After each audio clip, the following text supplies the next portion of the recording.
We've got a lot of rainfall that's starting to develop. Let's take a look at the first alert Doppler radar, and you can see the rain down to the south and west starting to really fill in now. And so if you've got something planned this morning, make sure you've got the umbrella with you. Also, there is a flash flood watch that is in effect. Those are the counties that are in green out to the west, and we've got a flash flood warning. We've got flash flooding going on right now in Edwards and also Real County. Let's take a look.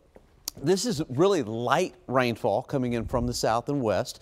We've got some heavier downpours here in the northern part of the county. This would be around Camp Bullis, just to the west of Stone Oak, just to the west of Timberwood Park.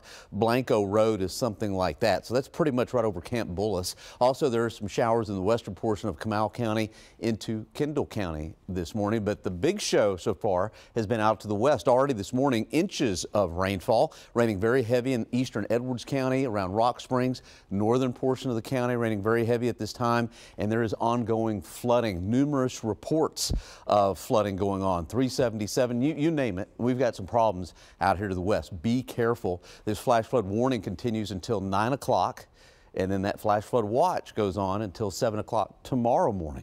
We've got an upper level trough approaching. We've got a surface cold frontal boundary. Notice it's a lot cooler up at Amarillo, and so rain will continue to develop until the front comes through Tuesday night into Wednesday morning. Here's the upper level trough that I was talking about. Lots going on. High here, low out to the west. In between the two, lots of moisture coming up out of the Gulf of Mexico. And here's Michael, very reliable steering current, going to take it right into the panhandle of Florida. We'll take a look at that in just a minute. For today, lower 80s. 70% chance of getting wet, and Michael's on the verge of becoming a hurricane, but this time of the year these systems do not affect Texas usually, and so it looks like Panama City could make landfall as a Category 2 hurricane, and that would be midweek on Wednesday.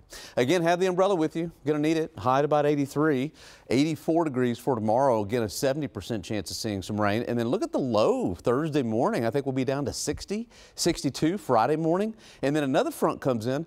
I think high temperature on Sunday will only be in the mid-70s. That's the high. Could be quite nice. Let's take a look at the picture of the day. Send us a picture. Use the hashtag KENS5Eyewitness. And Susan Anasagasti sent in this picture. Beautiful.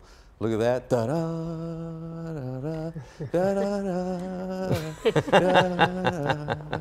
You know, she was just telling me the other day that she loves taking pictures. Yeah, well, she goes, Paul, Isn't she talented? She's going to tell me later, Paul, you ruined my picture. Yeah, she may. Hey,